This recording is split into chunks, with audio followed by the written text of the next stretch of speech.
He laughed at me like I was a stranger. He told me no one would ever hire a mom with a hobby resume. 14 months later, he was sitting in my office, applying for a job. And I didn't even need to say no. The system he built, I dismantled from the inside. Not the woman who sacrificed her career to build his. Not the mother of his child, just a punchline.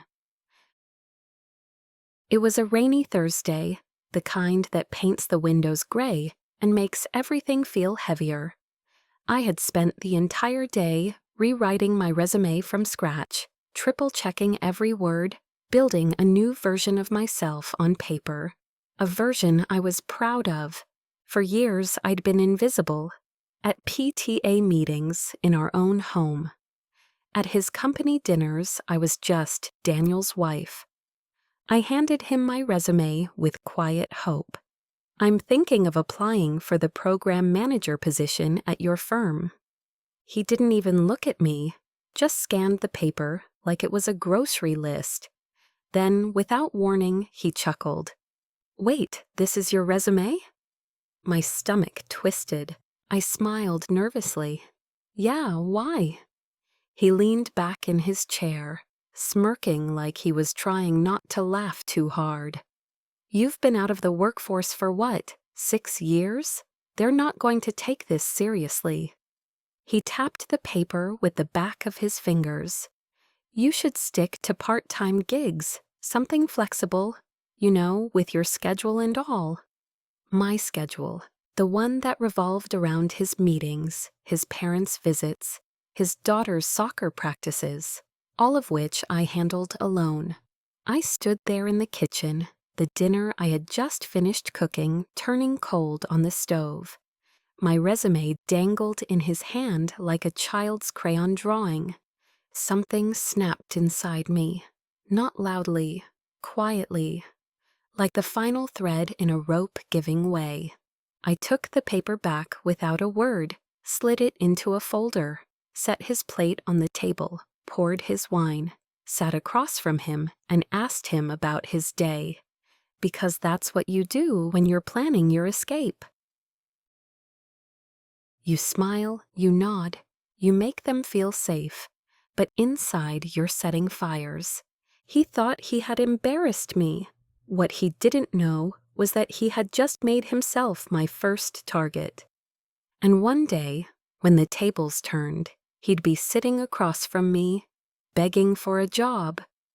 After that night, something shifted. Not in the air, not in our marriage, at least not where he could see it. But inside me, I had entered another phase entirely. I became quiet, focused, strategic. I knew better than to show anger. Daniel would have weaponized that. Called me emotional, insecure, dramatic. He'd done it before, subtly, like a joke I should have laughed at, but never did. So I played the long game.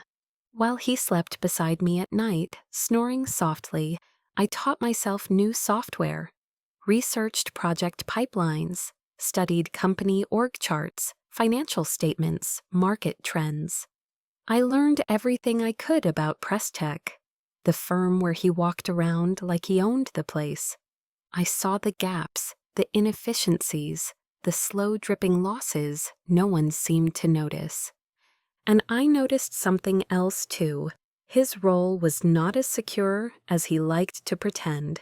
He wasn't some genius executive. He was good at looking busy, good at delegating credit, good at slipping away right before things went south.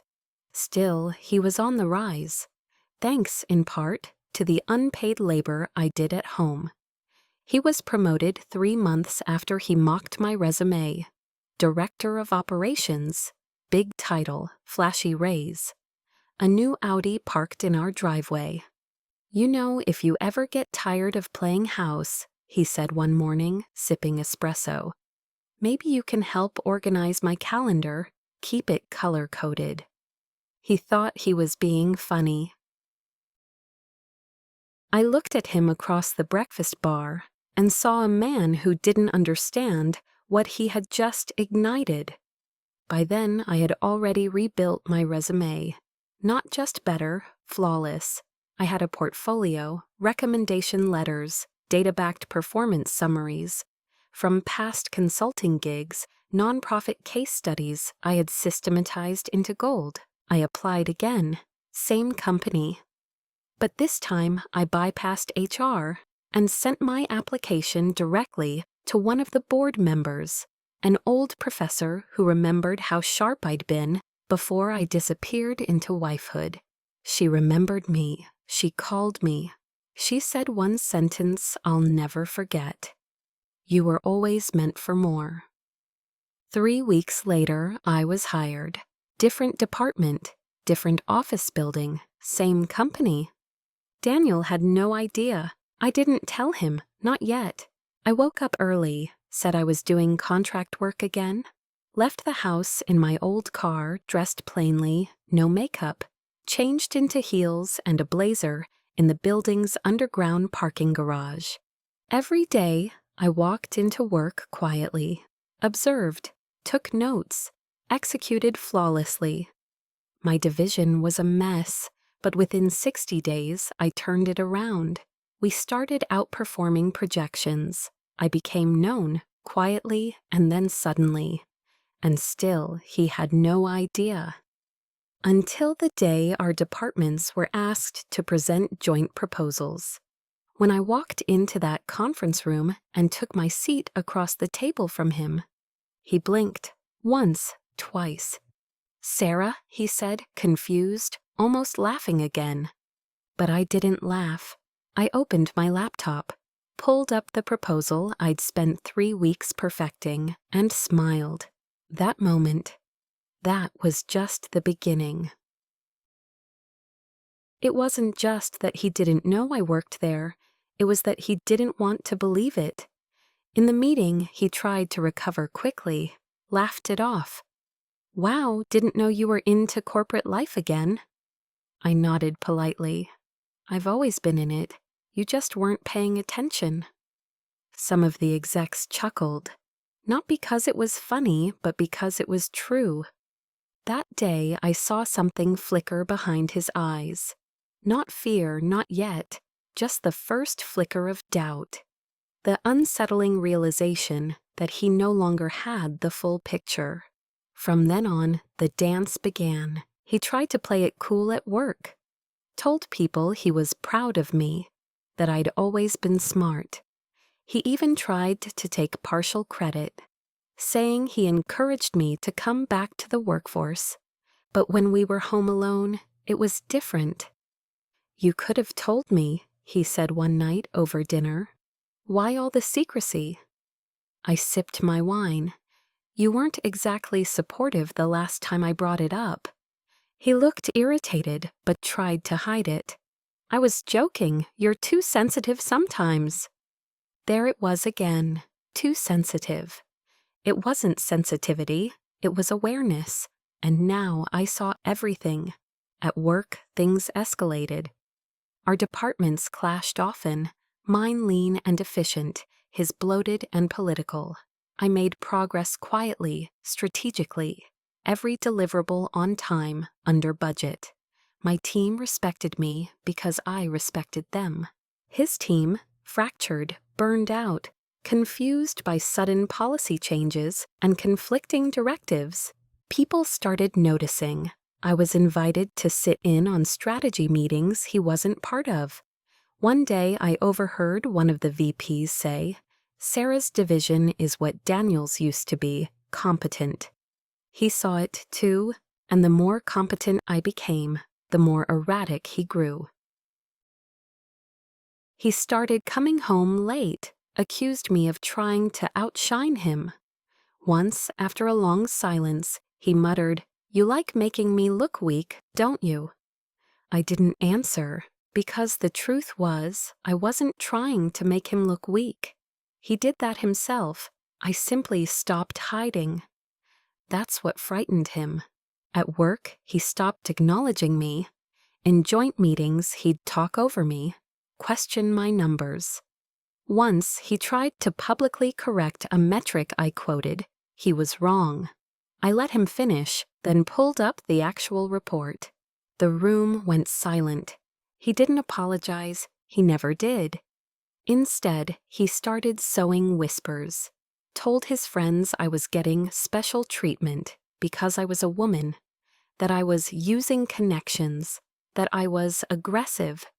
It didn't work. My results spoke louder. But at home, the cracks deepened. We barely spoke. I stopped cooking dinner, slept on the far edge of the bed. We were two shadows under one roof. And still, he had no idea how far I was willing to go. He tried to assert control in petty ways. He'd change our daughter's school pickup schedule without telling me. Delete things from the shared calendar. Forget to tell me about family events. One night, he came home drunk from a work dinner. I was on the couch finishing a late report. He stood in the doorway watching me type. "You think they'll ever really give you power?" he slurred. "You're just the flavor of the month. You don't belong with them." I looked at him, not angry, not wounded, just done. "You mean the board that hired me?" I said quietly. "The same one that gave me your old project budget and didn't ask you first?" He didn't respond, just stumbled into the kitchen, grabbed a beer, and disappeared upstairs. I finished the report, saved it in 3 different folders, printed a copy, and slid it into my fireproof lockbox.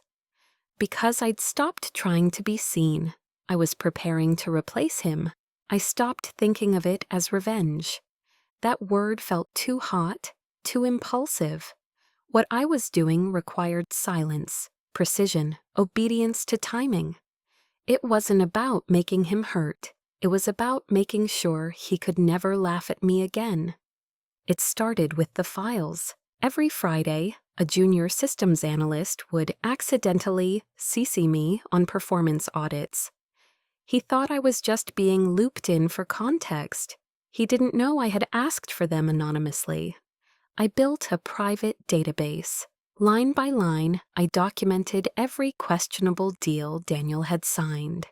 There were patterns, overpayments to preferred vendors, unlogged side agreements, missed benchmarks. I didn't need to exaggerate. His arrogance wrote the report for me. Next, I watched the org chart shift. Presstech had started a quiet restructuring project. One of those internal reshuffles that looked benign on the surface, but often hid major power moves. I kept my ears open, my mouth shut. They were looking for a new VP to oversee the integration of operations and project strategy. It would be the first role that merged our departments into one. A single seat, his seat or mine. I didn't apply immediately. Let him get comfortable. Let him believe the role was his to lose. He even told me over breakfast, "It's basically mine already. They just have to go through the formality of interviews." I nodded. Makes sense. But that same afternoon, I sent in my internal application, attached a comprehensive analysis of 5 failed projects Daniel had overseen in the last year, with proposed corrections. I didn't mention his name. I didn't need to. It was all data, all results. 1 week later, I was invited to a private interview with the COO. "Your numbers are remarkable," she said. "And, I have to say, your restraint is even more impressive." She knew exactly who I was up against. I was calm in the meeting, composed. But when I got home, I cried in the car for 10 minutes. Not because I was sad, but because I felt something return. Myself. I stayed late at work every night, not visibly. I'd leave the building at 6, then return through the underground lot, change out of heels into sneakers, and spend hours perfecting projections. My presentations were airtight.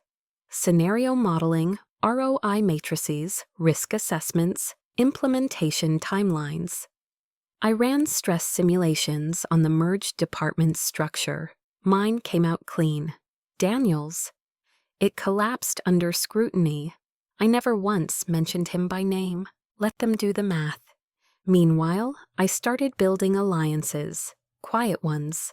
I took 2 mid-level managers from his team out to coffee, under the pretense of a cross-departmental sync.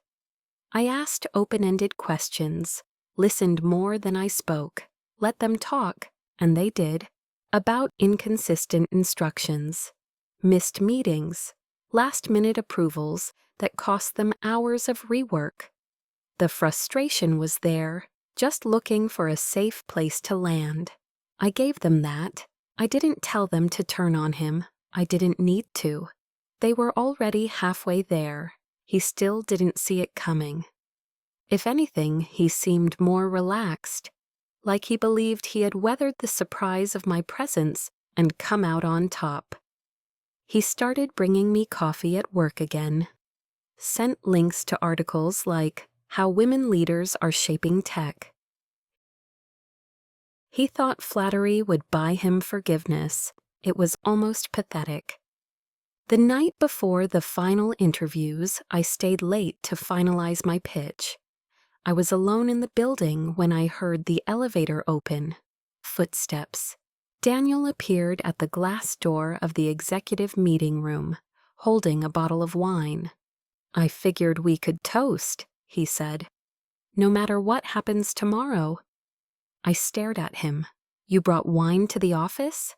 He shrugged, setting it down. "You're not the only one who's been preparing, you know." I looked at the bottle.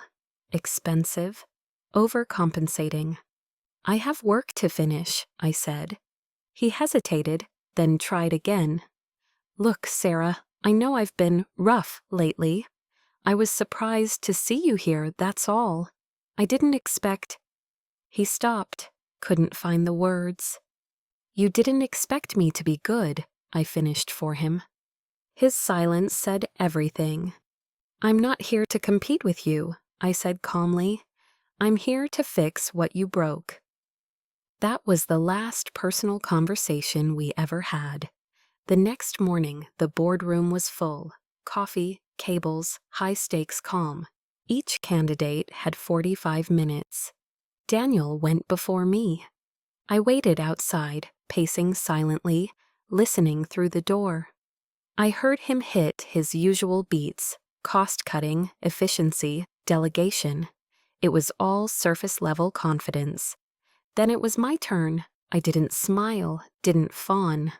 I walked in and laid out a complete strategy, not just for merging departments, but for future-proofing the company's ops backbone. I used data, yes, but I also spoke about morale, about people, about rebuilding trust and purpose in the teams we lead. They leaned in, took notes. When I finished, there was a moment of stillness, then nods. "We'll be in touch by end of day," the COO said. I nodded. "I'll be ready." Now the balance of power flips, quietly, completely. The following Monday, he showed up late to work. He didn't look at me when he passed my office, didn't say a word in the morning stand-up. I watched him from the corner of my eye, his posture stiffer, the charm stripped down to something brittle and desperate. That week, I called for department restructuring meetings. All mid-level managers were required to present their quarterly breakdowns, including him. When his name appeared on the calendar invite under Daniel Langford, Regional Ops Overview, he hesitated, then clicked accept. The day of the meeting, he tried to play it cool. Came in with a flashy deck, long-winded bullet points, sweeping claims about team morale and vendor satisfaction. I let him talk, let him build his own stage. Then I asked questions. Simple ones. Can you clarify how this vendor exceeded performance benchmarks when their margins dipped 17% in Q2? Was there a formal review process for that contract extension? Why was this overrun not flagged in procurement? His answers fumbled. He deflected, blamed turnover, miscommunication. Everyone in the room saw it. He was unraveling. The final slide of my own presentation that day showed a consolidated plan for operational cleanup. Without naming names, it targeted every inconsistency he had created. Effective immediately, I said, calm and clipped. All regional operations will report directly to the VP's office.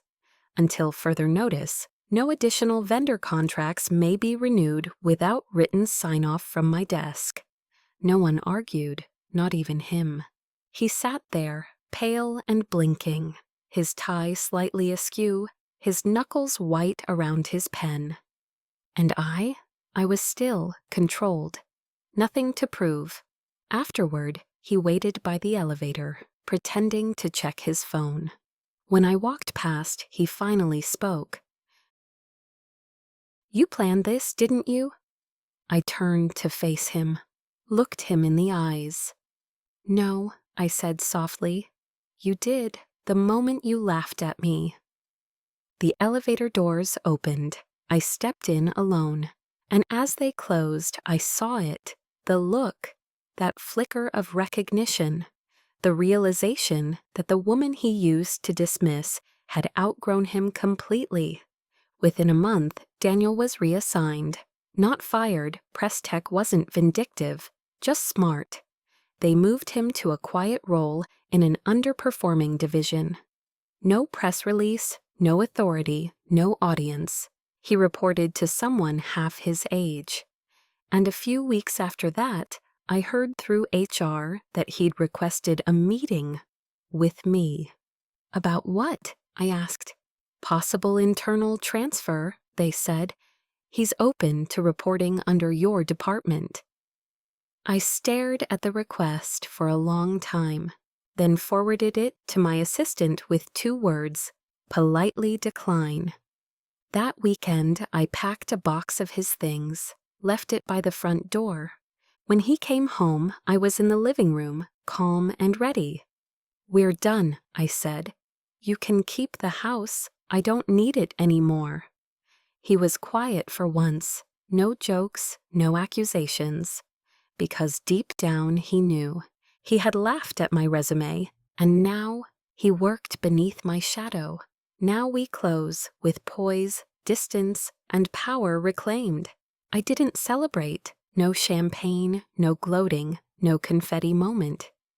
Because what I gained wasn't a trophy, it was clarity.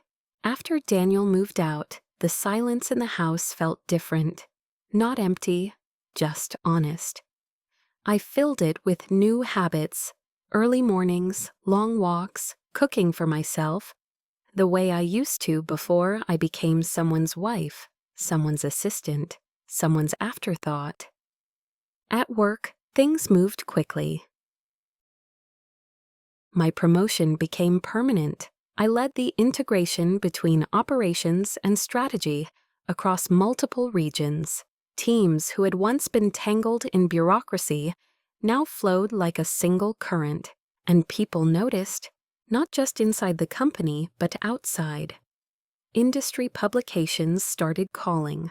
I was invited to speak at conferences, introducing myself not as Daniel's wife, but as Sarah Langford, VP of Strategic Ops, the woman who turned Press Tech around from the inside. One afternoon, a younger woman from HR stopped me in the hallway. "I heard about what happened with everything," she said gently. "I just wanted to say, it's inspiring. You never once raised your voice. You didn't have to." I smiled. Because that was the point. Power isn't always loud. Sometimes it moves like water, quiet, patient, unstoppable. Daniel tried once more to reach out, sent a long email about closure, how he wanted to talk things through, how he missed what we had. I didn't respond, not because I was angry, but because I wasn't. He never saw me, not really, and I stopped needing him to. Instead, I saw myself. I saw the years I'd spent deferring, supporting, minimizing, and I saw what I built from the ashes: a career, a reputation, a self-respect that didn't require his permission to exist. Now, when people ask about my journey, I tell them the truth, that sometimes the most brutal betrayals aren't the ones that scream, they're the ones that laugh. And if you're smart, if you're patient, if you listen, you'll realize that laughter is just the sound of someone underestimating you. And there's nothing more powerful than being underestimated. Until the moment they have to answer to you. If someone's ever laughed at your dreams, doubted your worth, or told you you weren't serious enough, this story is your answer. Don't just get even. Rise higher, stay silent, and let them choke on your success. Like, share, and remember, revenge is best served with a promotion.